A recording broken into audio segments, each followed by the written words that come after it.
আসসালামু আলাইকুম। এখন দুপুর 12টা। আমি গোয়ালে গরু গোসল করানোর জন্য প্রথমে পাইপটাকে টেনে নিলাম, এরপরে গরু গোসল করানো শুরু করলাম। শীতের শেষে খুবই গরম পড়ছে এখন,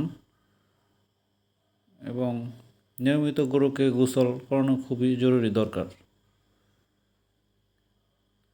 এবং 1-2 দিন পর পর গরুকে ভালোভাবে ব্রাশ দিয়ে ডলে, অনেক সময় দেখা যায় কি গোবর গরুর গায়ে লেগে যায় এবং শুকিয়ে যায়, এবং সেটা ব্রাশ দিয়ে ডলা না দিলে ওঠে না, এবং সেটাকে ব্রাশ দিয়ে খুব ভালোভাবে স্মুথভাবে ডলে ময়লাটাকে উঠাইতে হয়। এবং গোসল করানোর সময় খুবই খেয়াল রাখতে হয় যাতে আমরা পাইপটা যে গরুর উপরে পানিটা দেই অনেক সময় কানের ভিতরে ঢুকে যায়, এই জিনিসটা খুব খেয়াল রাখতে হবে। কারণ কানের ভিতরে যদি পানি ঢুকে যায় সেক্ষেত্রে খুবই সমস্যার তৈরি হতে পারে। এবং অবশ্যই সপ্তাহে একবার হলেও ব্লিচিং পাউডার বা পটাশ দিয়ে স্যানিটাইজ করা। এতে গোয়ালটা জীবাণুমুক্ত থাকে, রোগমুক্ত থাকে।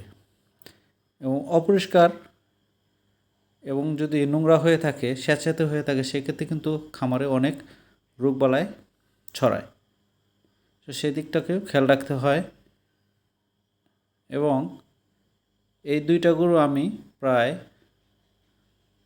3 মাস হলো নিছি। আল্লাহর রহমতে খুবই ভালো।